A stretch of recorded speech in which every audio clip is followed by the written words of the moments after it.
सोलाय जाया गोसोआ सुस्रानानै आरो फिन गोदान खालामफिनजाया बेनो दङ बेनो खासै गोजाम जाखाबाय बे गोजाम जाखाबाय। हेलो लोगोफोर, नोंथांमोनखौ आरोबाव आंनि बे गुबुन मोनसे गोदान भिडिअ बरायहरबावबाय। आसा खालामो नोंथांमोना भिडिअखौ मोजां मोनगोन होननानै।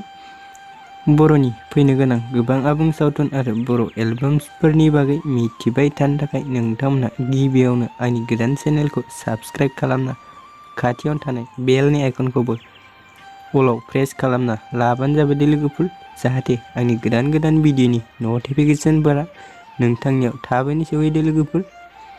एक्चुअली लोगोफोर, भिडिअफोरा गोरोन्थिफोर जालांब्ला नोंथांमोनखौ निमाहा होगोन होनना आसा खालामनाय थाबाय।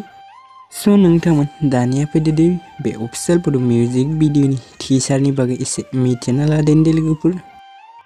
एक्चुअली लोगोफोर, बे अफिसियेल बड' मिउजिक भिडिअनि टिजारखौ आर सानजारां एन्टारटेनमेन्ट चेनेलाव आपल'ड खालामनाय जादों। स' लोगोफोर, नोंथांमोना जुदि बे अफिसियेल बड' मिउजिक भिडिअखौ दासिमहालागै जुदि नायाखै अब्ला आंनि चेनेलनि गेजेरजों नायनो हागोन दे लोगोफोर। स' नोंथांमोन बे अफिसियेल बड' मिउजिक भिडिअनि टाइटेलानो जाहैबाय सोलाय जाया।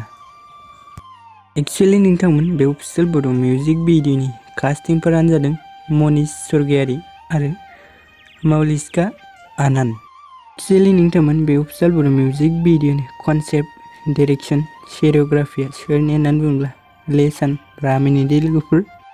एक्चुअली लोगोफोर, सोलाय जाया अफिसियेल बड' मिउजिक भिडिअनि लिरिक्स टुनआ मिजिं बरगयारिनि दे लोगोफोर। एक्चुअली नोंथांमोन बे अफिसियेल बड' मिउजिक भिडिअनि सिंगारानो जाहैबाय अरुपसा दे लोगोफोर।